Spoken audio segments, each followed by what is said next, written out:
My Lords, we all know the economy is in a fix. We're spending far more than we can afford, taxing at dysfunctionally high levels, so that businesses and people, as laid out very clearly by my noble friend Lord Elliot, are fleeing the country and regulating the economy to death. The future as is a downward spiral of recession, inflation and economic crisis. The solution, as we all know, is economic growth, and as many noble lords have said. And the government says it's its top priority. But does our government have any theory at all as to what produces growth? Growth does not come, as so many lords on the opposite benches seem to have believed, from spending more money. It comes from a smaller state, the evidence is irrefutable, lower taxes and less regulation. And please, noble lords, let's stop the economic illiteracy of claiming that had we stayed in the EU, we'd have grown up to 8% more. We've had 8%, 7%, 6%. I'm sure that the noble minister will want to up his game from his traditional 4% that he likes to trot out on all occasions when he's summing up, that we'd have grown 8% more than Germany, France and Italy, who we've grown at the same rate as since Brexit. We'd have grown at 8% more than they did had we stayed in the EU. Noble lords may not understand and appear not to understand that the papers upon which they rely, so-called doppelganger papers, say that we would have grown that much faster had we grown at the same rate as the United States. Do they understand that, or do they just read the headlines?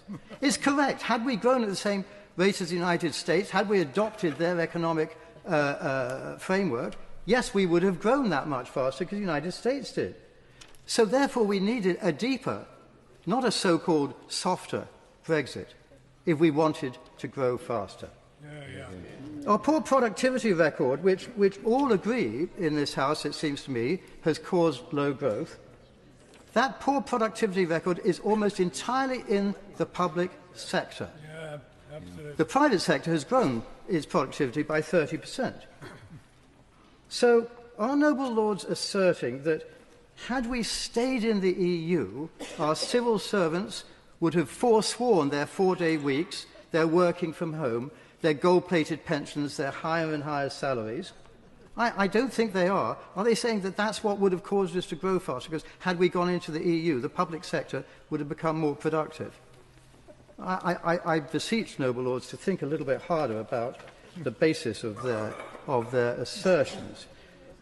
My lords, being kind is not going to get us out of this jam.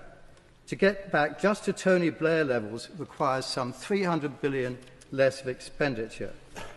There are many opportunities to spend less. Our cost of electricity is the highest in the world, 4 times that of the US. So stop pretending and get rid of net zero. We'd be £220 billion better off had we done so. An out-of-work family gets some $18,000 a year better off than a working family. That's unconscionable, unjustifiable. Work must pay more than unemployment. Benefits, therefore, must be cut by large amounts. On regulation, stop thinking we know best. Nuclear power stations in South Korea cost 1/4 to 1/6 the amount that it costs here to build nuclear. Had we done that, we would never have gone with solar and wind. The construction industry has collapsed because of regulation.